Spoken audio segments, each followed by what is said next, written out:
Le pouvoir a changé de camp.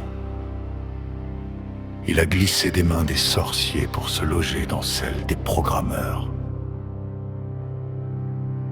Autrefois, pour jeter un sort, le mage avait besoin d'une trace, une mèche de cheveux, un nom, une photographie froissée.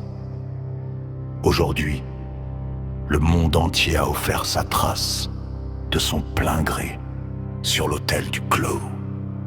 Nos données, les intonations de nos voix, nos positions, à la seconde près. Voilà la nouvelle offrande, celle qu'utilisent les algorithmes pour percer l'intimité et dicter les décisions de milliards d'âmes en une fraction de seconde. C'est triste et c'est terrifiant.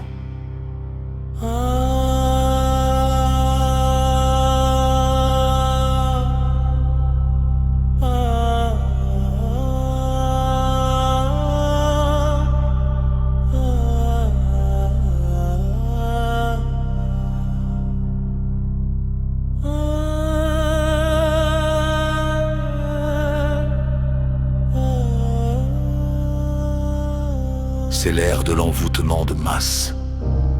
L'intelligence artificielle ne se contente plus d'une seule cible.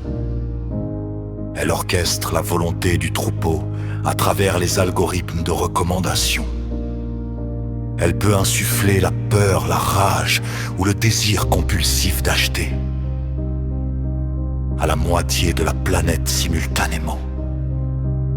Cet envoûtement dépasse la puissance de n'importe quel prêtre ancien, quelle que soit sa force.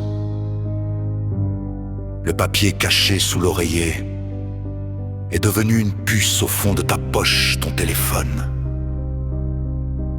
Et le plus effrayant dans cette nouvelle magie, c'est qu'elle est atrocement logique. Si logique que tu l'acceptes, que tu en payes le prix, avec le sourire. Briser le sort est devenu impossible par les voies traditionnelles. Ni chèque ni sage ne peut exorciser un virus. Ce mal ne réclame pas d'incantation, il n'a pas besoin de rituel. Il exige une conscience technique, il exige la cybersecurity pour comprendre comment ton propre esprit est manipulé. On a travaillé sur le système Kali Linux. On a fouillé dans ses outils. Et on a compris une chose. Le monde est assiégé par une onde invisible.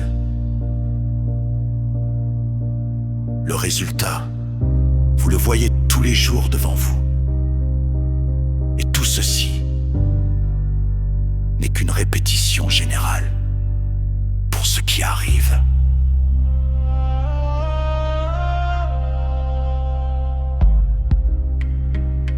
On sait tous ce que nous étions. Regardez bien ce que nous sommes devenus. L'algorithme de manipulation psychologique.